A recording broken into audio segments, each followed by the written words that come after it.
तो हेलो साथियों, नमस्कार। स्वागत है आपका अपने चैनल सक्सेस जंक्शन एक कदम सफलता की ओर में। मेरा नाम है अतुल शुक्ला और मैं लेकर के आ गया हूं आपके लिए एमपीएसआई, वन रक्षक, पटवारी, एमपी पुलिस एवं अन्य सभी भर्ती परीक्षाओं की दृष्टि से अति महत्वपूर्ण वीडियो है मध्य प्रदेश के लेखक, किले, मकबरे एवं अकादमी। जैसा कि आपको पता है, आपकी पटवारी एग्जाम में सबसे ज़्यादा प्रश्न जो पूछे गए हैं वो मध्य प्रदेश के लेखक एवं अन्य जो भी लेखक हैं उनको भी हम कवर करेंगे। तो लेखकों से बहुत सारे प्रश्न बने हैं, लेखक एवं उनकी रचनाएं, उनका जन्म कहाँ पर हुआ है, ये सब पूछा गया है। इसके अलावा किले और महल से बहुत सारे प्रश्न बने हैं, तो इनको भी आज हम कवर करने वाले हैं।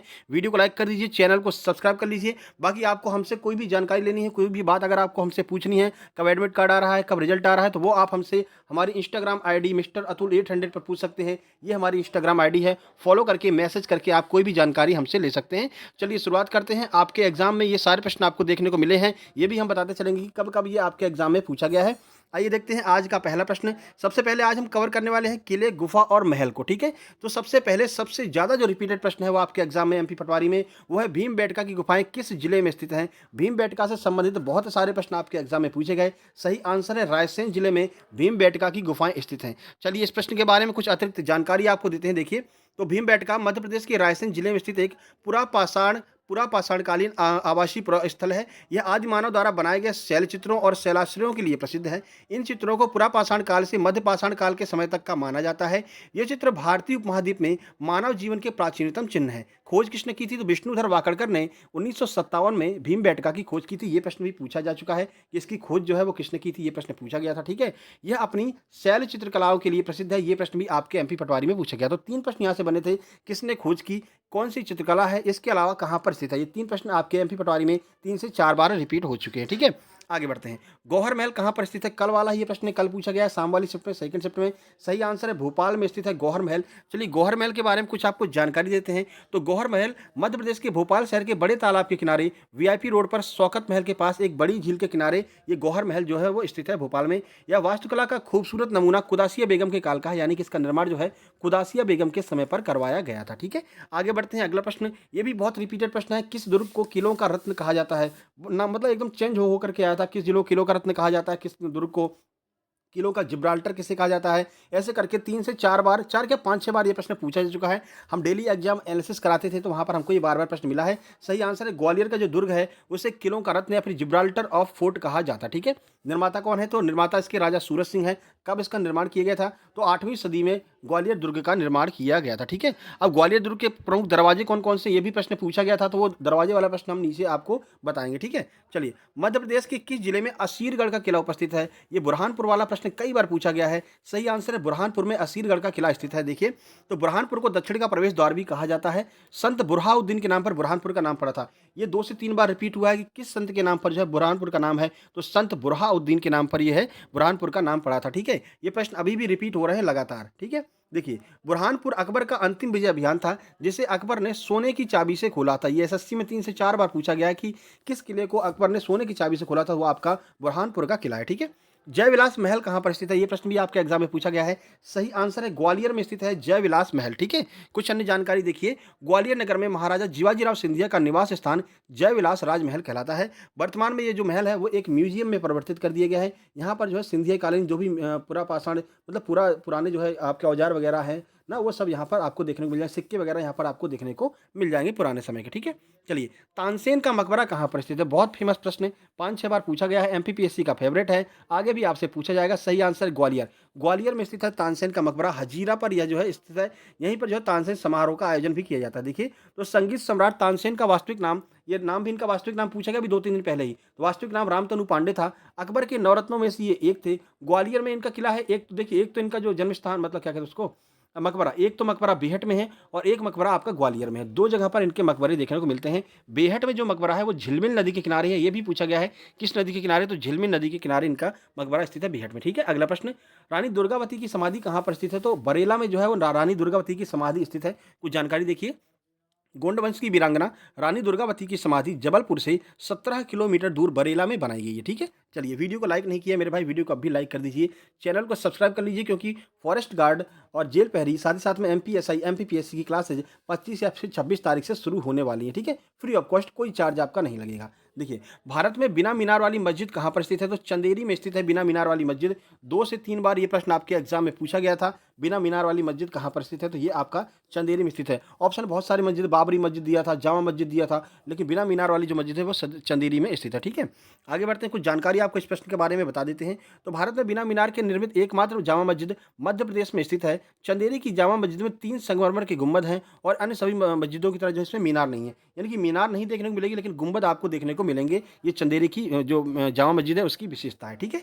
आगे बढ़ते हैं, संगमरमर की बनी भारत की पहली इमारत किसे माना जाता है? ये प्रश्न भी आपकी पटवारी में पूछा गया है। सारे प्रश्न हमने ऐसे लिए हैं जो पटवारी में आपके पूछे गए हैं और अभी तक लगातार इनमें से प्रश्न रिपीट हो रहे हैं। उन प्रश्नों को एक साथ कवर करने का हमने प्रयास किया, ठीक है।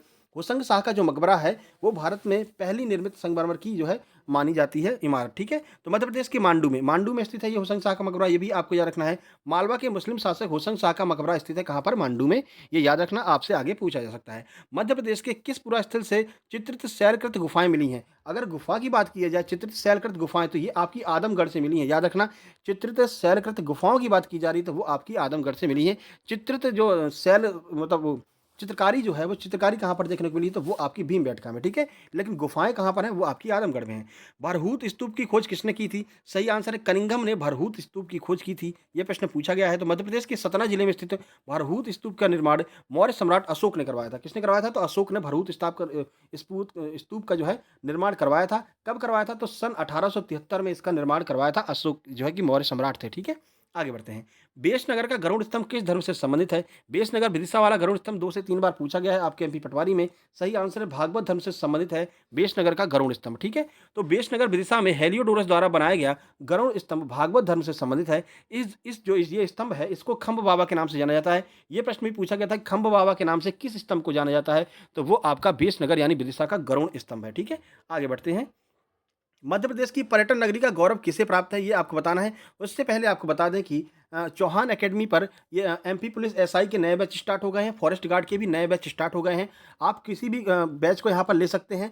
जो भी आपकी फ़ीस होगी उस बैच की, उससे अगर आप 50% लेस पाना चाहते हैं, 50% कम हो जाएगी आपकी फ़ीस। अगर आप कूपन कोड में अतुल 10 कूपन डाल देंगे, अतुल 10 जैसे ही डालेंगे तो ये अगर 800 रुपये फ़ीस होगी तो ये फ़ीस आपकी कट करके 400 रुपये हो जाएगी, ठीक है। 400 रुपये में आप कोई भी जो है बैच यहाँ से खरीद सकते हैं, यानी कि फ़ीस तुरंत हाफ हो जाएगी जैसे आप ये कूपन कोड लगाएंगे। तो ये बैच नया स्टार्ट होगा, यहाँ पर आप जाकर के ज्वाइन कर सकते हैं। और इसके अलावा जो फॉरेस्ट गार्ड की टेस्ट सीरीज है वो 150 रुपये प्राइस है टेस्ट सीरीज की, लेकिन आप ये अतुल 10 कूपन कोड जैसे लगाएंगे वो टेस्ट सीरीज आपको 75 रुपये में मिल जाएगी मात्र। तो टेस्ट सीरीज जरूर ज्वाइन कर लेना, वो आपके लिए महत्वपूर्ण है, क्योंकि टेस्ट सीरीज ज्वाइन कर लेंगे तो आपको एक आइडिया पड़ जाएगा कि एग्जाम अब कैसा आ रहा है, कैसा आने वाला है। तो ये चौहान एकेडमी ऐप जो है डाउनलोड कर लीजिएगा प्ले स्टोर से। वहाँ से आप इनका कोई भी कोर्स आपको खरीदना है तो आप अतुल 10 कूपन कोड लगा करके उस कोर्स को आधी फीस में खरीद सकते हैं, जो भी फीस रखी गई, ठीक है। तो इसका सही आंसर है शिवपुरी। शिवपुरी जो है पहली ऐसी मतलब कि इस जगह है जिसको जो है पर्यटक नगरी होने का दर्जा प्राप्त हुआ था। तो मध्य प्रदेश की शिवपुरी को मध्य प्रदेश की पहली पर्यटक नगरी होने का गौरव प्राप्त हुआ, ठीक है। और यहाँ पर माधव राष्ट्रीय उद्यान जो है वो भी शिवपुरी में, इसको भी हमने साथ में कवर कर लिया, ठीक है। आगे बढ़ते हैं, भगवान विष्णु के वराह अवतार की प्रतिमा कहाँ पर प्राप्त हुई है? तो उदयगिरी से भगवान विष्णु के वराह अवतार की प्रतिमा जो है वो यहाँ पर प्राप्त हुई है। कहाँ से? उदयगिरी से, ठीक है। मध्य प्रदेश के विदिशा जिले में गुप्तकालीन उदयगिरी गुफा में भगवान विष्णु के वराह अवतार की जो है प्रतिमा जो है वो प्राप्त हुई है, ठीक है। आगे आगे बढ़ते हैं, देखिए ये याद रखना कि विदिशा में है ये उदयगिरी की गुफाएं। कई बार पूछा गया कि उदयगिरी की गुफाएं किस राज्य किस मतलब उसमें है जिले में? तो विदिशा में, ठीक है। मध्य प्रदेश में दिल्ली दरवाजा कहाँ पर स्थित है? तो मांडू में है दिल्ली दरवाजा। ये भी प्रश्न आपका पूछा गया है। देखिए, तो मध्य प्रदेश के मुख्य पर्यटक स्थल मांडू में दिल्ली दरवाजा स्थित है। माना जाता है कि मुगल शासक अकबर ने इसी दरवाजे से मांडू में प्रवेश किया था, ठीक है। आगे बढ़ते हैं, मध्य प्रदेश में आलमगीर का दरवाजा किस दुर्ग में स्थित है? तो जो ग्वालियर का दुर्ग है वहां पर आलमगीर दरवाजा है। 5 दरवाजे ग्वालियर दुर्ग में हैं। पांचों दरवाजे आपके एमपी पटवारी के एग्जाम में पूछे गए हैं। चलिए देख लेते हैं कौन कौन से दरवाजे हैं, ठीक है। तो देखिए देखिए आलमगीर का दरवाजा है पहला, फिर हिंडोला दरवाजा है, हाथी फोर्ट दरवाजा है, गुजरी महल दरवाजा है और चतुर्भ दरवाजा। 5 दरवाजा हैं जो आपके ग्वालियर दुर्ग में स्थित है। ये पांचों दरवाजे आपसे पूछे गए हैं। पहले पूछे गए थे ग्वालियर दुर्ग में कितने दरवाजे हैं? तो 5 दरवाजे हैं। फिर इसके बाद धीरे धीरे बढ़ाने लगे तो हिंडोला दरवाजा कहाँ पर स्थित है, उसके बाद फिर अगले में पूछा गुजरी महल दरवाजा कहाँ पर स्थित है, गुजरी महल कहाँ पर है। तो ये प्रश्न कई बार रिपीट हुए हैं, ठीक है। तो ये सारे प्रश्नों को एक साथ हमने कंपाइल कर लिया है। आगे बढ़ते हैं, पचमढ़ी किस पर्वत श्रृंखला में स्थित है? तो पचमढ़ी के बारे में बहुत सारी चीजें पूछी गई थी। तो पचमढ़ी जो है वो आपकी सतपुड़ा जो है पर्वत श्रृंखला में स्थित है। सेम टू सेम यही प्रश्न आया हुआ था, ठीक है। तो पचमढ़ी मध्य प्रदेश का एक एकमात्र हिल स्टेशन और पर्यटक स्थल है जो सतपुड़ा पर्वत श्रृंखला में स्थित है। पूछा गया था कि मध्य प्रदेश में एकमात्र हिल स्टेशन किस पर्वत श्रृंखला में है? तो सतपुड़ा पर्वत श्रृंखला में स्थित है, ठीक है। चलिए, धूपगढ़ यहाँ की सबसे ऊँची चोटी है, 1350 इसकी ऊँचाई है। अमरकंटक की प्रसिद्धि का मुख्य कारण क्या है? ये पूछा गया था आपके एग्जाम में और स्टेटमेंट वाइज़ पूछा गया था। तो सही आंसर है नर्मदा नदी के उद्गम के कारण अमरकंटक की जो है मतलब अमरकंटक फेमस है, ठीक है। देखिए और कुछ स्टेटमेंट देख लेते हैं। मध्य प्रदेश के अनूपपुर जिले की पुष्पराजगढ़ तहसील में ये स्थित है। नर्मदा के अलावा सोन और जोहिला नदियाँ जो हैं वो भी यहाँ से निकलती हैं। तीनों स्टेटमेंट आपके एग्जाम में पूछे गए थे। पूछा गया था कि इनमें से कौन से स्टेटमेंट सही है, तो उपरोक्त सभी जो है वो आपका सही आंसर था, ठीक है। आगे बढ़ते हैं। बाबा साहबुद्दीन की मजार कहाँ पर स्थित है? तो नीमच में है बाबा साहबुद्दीन की मजार। देखिए, तो बाबा साहबुद्दीन के मजार पर प्रतिवर्ष फरवरी माह में, कौन से माह में? फरवरी माह में 4 दिन का साहबुद्दीन उर्स लगता है, साहबुद्दीन का मेला लगता है, ठीक है। आज इस बार जो है ना मेले के प्रश्न बहुत कम पूछे गए हैं, ठीक है। चलिए, लेकिन ऐसा नहीं है कि आपके वनरक्षक में नहीं पूछे जाएँगे। जब हम वनरक्षक का बैच स्टार्ट करेंगे तो सबको कवर कराएँगे। एक तरफ से मेला हो गया, ठीक है ना, दुर्ग हो गए, किले हो गए और कौन-सा राज्य कब बना था, पूरा एमपी आपका कवर करा देंगे, ठीक है ना, परेशान मत होइए। इंग्लिश कवर करा देंगे, आपकी हिंदी कवर करा देंगे, सब कुछ कवर करा देंगे आपका, ठीक है ना। भोपाल की जामा मस्जिद का निर्माण किसने करवाया था? तो कुदासिया बेगम ने भोपाल की जामा मस्जिद का निर्माण कराया था। ये प्रश्न सीधे-सीधे ऐसे का ऐसा ही पूछा गया था। इसका निर्माण भोपाल राज्य की 8वीं नवाब परिवार की शासक कुदासिया बेगम ने करवाया था। यह मस्जिद दिल्ली की जामा मस्जिद की तरह 4 बाग पद्धति पर आधारित है। तो यहाँ से एक बात और पता चल गई कि जो दिल्ली की जामा मस्जिद है और जो ये मस्जिद है, ये दोनों मस्जिद 4 बाग पद्धति पर बनाई गई हैं। 4 बाग पद्धति किसने शुरू की थी? याद आ रहा है कुछ? परसों हमने बताया था 4 बाग पद्धति, बाबर ने शुरू की थी 4 बाग पद्धति, ठीक है ना? याद रखिएगा, ये प्रश्न कई बार पूछे जा सकते हैं आपके एग्जाम में, ठीक है। चलिए, बाकी इसमें बताया गया कि इस मस्जिद के चारों कोने पर जो है हुजरे बने हुए हैं। जो चारों कोनों पर जो मीनारें बनी हुई हैं उसको हुजरा कहा जाता है, ठीक है। आगे बढ़ते हैं। अब यहाँ पर हम बात करते हैं प्रमुख रचनाकार जो आपके एग्जाम में लगातार पूछे गए हैं पटवारी में। सबसे पहले रचनाकार हैं पंडित माखनलाल चतुर्वेदी का जन्म स्थान क्या है? तो जन्म स्थान बताएंगे, इनकी रचनाएं कौन-कौन सी वो भी बताएंगे। सही आंसर, होशंगाबाद में पंडित माखनलाल चतुर्वेदी का जन्म हुआ था। देखिए, तो इन्हें एक भारतीय आत्मा के उपनाम से जाना जाता है। ये प्रश्न पूछा गया था कि एक भारतीय आत्मा के उपनाम से किसको जाना जाता है? तो याद रखिएगा, पंडित माखनलाल चतुर्वेदी को जो है एक भारतीय आत्मा के नाम से जाना जाता है, ठीक है। चलिए, आगे बढ़ते हैं, इनका जन्म बात करते हैं। 4 अप्रैल 1836 को मध्य प्रदेश के होशंगाबाद जिले के बाबई ग्राम में इनका जन्म हुआ था। ये जन्म स्थान जरूर याद रखना, आपसे एग्जाम में पूछा जाएगा फिर से। जितने भी आपके एग्जाम बचे हुए हैं उन सबके लिए महत्वपूर्ण है, ठीक है। इनकी रचनाएं देख लेते हैं। तो कर्मवीर नामक समाचार पत्र जो प्रकाशन है वो भी इनकी रचना है। इसके अलावा समय के पांव, वनवासी, समर्पण, ये तीनों रचनाएं इन्हीं की हैं, ये आपको याद रखना, ठीक है। आगे बढ़ लेते हैं। अगले रचनाकार देखिए, प्रसिद्ध साहित्यकार और व्यंग्यकार भी कहते हैं हरिशंकर परसाई का मध्य प्रदेश के किस नगर में हरिशंकर परसाई रहते थे?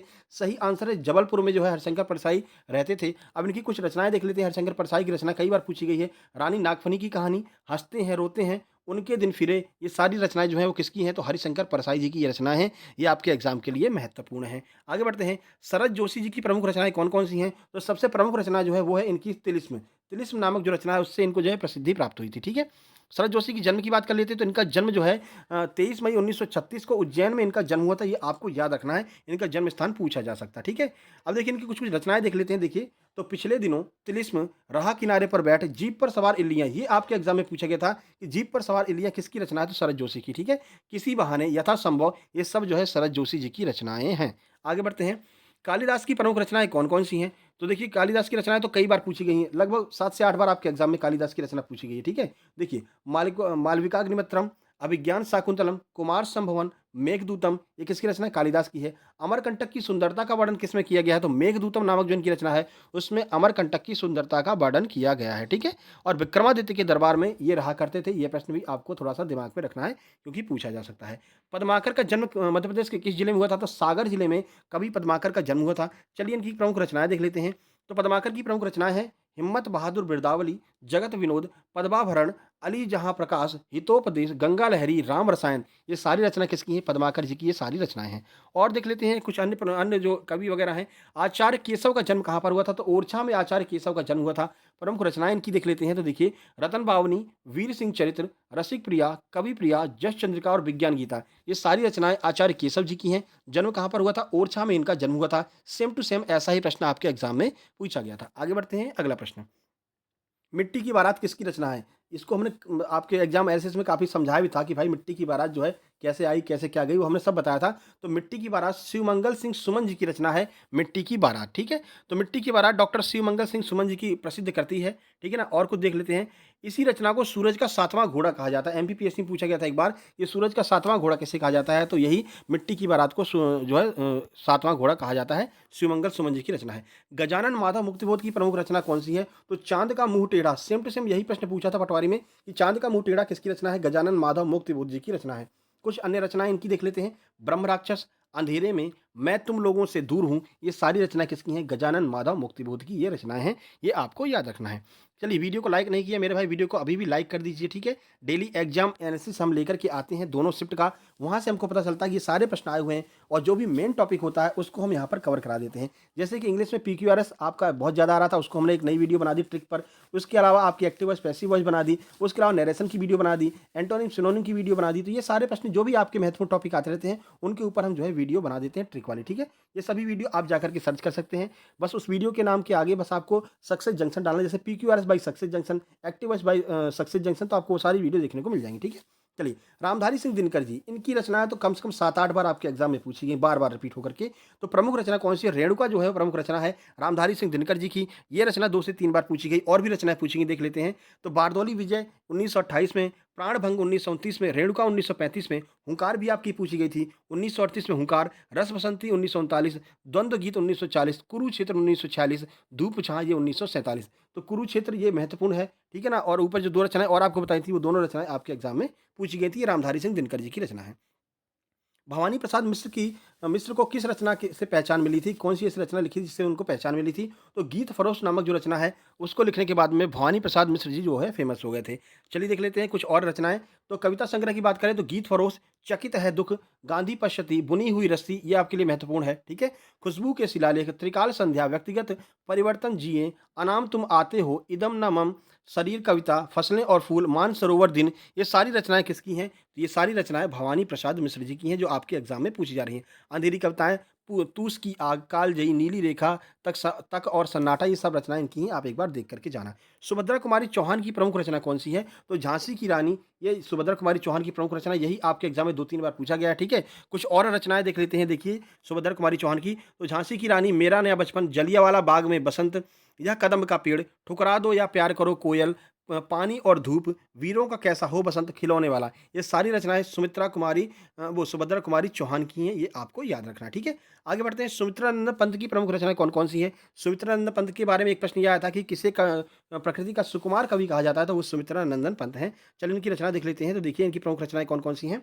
तो देखिए, ग्रंथि, गुंजन, ग्राम्या, युगांत, स्वर्ण किरण, स्वर्णधूरी, कला और बूढ़ा चांद, लोकायतन, चिदंबरा, सत्यकाम आदि जो रचनाएं हैं वो इनकी प्रमुख रचनाएं हैं। उनके जीवन काल में उनकी 26 पुस्तकें प्रकाशित हुई थी, जिनमें बहुत सारी कविताएं भी थी और बहुत सारे लेख भी थे, ठीक है। ये सारी की सारी रचनाएं उनकी हैं जो महत्वपूर्ण हैं। आपके एग्जाम में युगांत पूछी जा चुकी है, स्वर्ण किरण पूछा था, कला और बूढ़ा चांद पूछा गया था, चिदंबरा पूछी जा चुकी है। ये 4-5 प्रश्न आपके एग्जाम में पटवारी में पूछे गए थे। यही प्रश्न आपके आगे वाले एग्जाम में भी पूछे जाएंगे। रविंद्रनाथ टैगोर की प्रमुख रचना कौन सी है? तो गीतांजलि कल ही पूछा गया था। गीतांजलि जो रचना है वो रविंद्रनाथ टैगोर की है। कुछ अन्य रचनाएं देख लेते हैं, देखिए। तो उनकी प्रमुख रचना में अगर बात करें तो राजा 1910, the king of dark chamber जो है इनकी रचना है। डाकघर 1912 में, द पोस्ट ऑफिस जिसे कहते हैं इंग्लिश में। अचलायतन, अचलायतन 1912 में, जिसे द इमूवेबल कहते हैं, इसका इंग्लिश वर्जन है। मुक्तधारा 1922 में, जिसे द वाटरफॉल कहते हैं, ठीक है ना। और रक्त कारवी 1926 में, जिसे लाल ऑल्डियर्स जो है ये कहा जाता है। ये इनकी रचनाएं हैं, प्रमुख रचनाएं हैं जो आपको एक बार याद रखनी है, ठीक है। इसके अलावा पूछा गया था कि साहित्य का नोबेल पुरस्कार किस रचना के लिए मिला था? 1913 में साहित्य का नोबेल पुरस्कार इनकी रचना गीतांजलि के लिए इनको दिया गया था। नोबेल पुरस्कार पाने वाले पहले एशियाई थे, ये भी आपको याद रखना है। हरिवंश राय बच्चन की प्रमुख रचनाएं कौन-कौन सी हैं? तो देख लीजिए। हरिवंश राय बच्चन की भी जो शुरू-शुरू में काफ़ी पूछा गया था, अब आगे भी आपसे पूछा जाएगा। तो देखिए, तेरा हार जो 1929 में लिखी, मधुशाला ये आपके एग्ज़ाम में पूछी गई थी, मधुशाला, और ये आपकी 1935 में लिखी थी। मधुबाला 1936 में, मधु कलश 1937 में, और आगे बढ़ते हैं। आत्मपरिचय 1937 में, निशा निमंत्रण 1938 में, एकांत संगीत 1939 में, और आकुल अंतर ये 1943 में लिखी गई थी हरवंश राय बच्चन जी के द्वारा, ठीक है। चलिए, तो ये महत्वपूर्ण आपके लिए प्रश्न थे जो आपके एग्जाम में पूछे गए थे। सीधे पूछे हुए प्रश्न हैं सारे के सारे। जिन लोगों ने एग्जाम दिया होगा उनको पता होगा कि हाँ, ये प्रश्न पूछे गए थे, ठीक है। अब वीडियो को लाइक करना मेरे भाई, दोस्तों तक शेयर कर देना कि फ्री क्लास 25-26 तारीख से शुरू हो रही हैं आपके वन रक्षक, एमपीएसआई और इन सभी परीक्षाओं के लिए फ्री क्लास, ठीक है। बस मैथ रीजनिंग वगैरह हम नहीं पढ़ा पाएंगे क्योंकि बोर्ड की व्यवस्था हमारे पास में नहीं है, ठीक है। इसके लिए आप जो है चौहान एकेडमी को ज्वाइन कर लीजिए, मतलब कि टेलीग्राम उसको चौहान एकेडमी प्ले स्टोर से डाउनलोड कर लीजिए और वहाँ पर अपनी टेस्ट सीरीज वगैरह आप ज्वाइन कर सकते हैं 150 में। बस कूपन कोड आपको लगाना है, ATUL ATUL अतुल 10, ये अप्लाई कूपन में जैसे ही आप डालेंगे, कोई भी उनका कोर्स होगा वो आपको सीधे 50% लेस पर मिल जाएगा, 50% उसमें छूट आपको मिल जाएगी, चाहे वो कोई भी टेस्ट सीरीज हो, एमपीएसआई, फॉरेस्ट की, पुलिस की कोई भी क्लास हो, एमपीएसआई, पुलिस, फॉरेस्ट की कोई भी क्लास हो, आपको 50% छूट पर मिल जाएगी, बिल्कुल आधी फीस पर आपको मिल जाएगी। यही कूपन कोड आपको अप्लाई करना है, ठीक है। बाकी हमारा टेलीग्राम चैनल है सक्सेस जंक्शन के नाम से, इसको आप ज्वाइन कर लेना। यहाँ पर आपको ये जो वीडियो है इसकी पीडीएफ यहीं पर आपको मिल जाएगी, ठीक है। चलिए जल्द ही मिलते हैं दोपहर वाले एग्जाम एनालिसिस में, तब तक के लिए नमस्कार, धन्यवाद।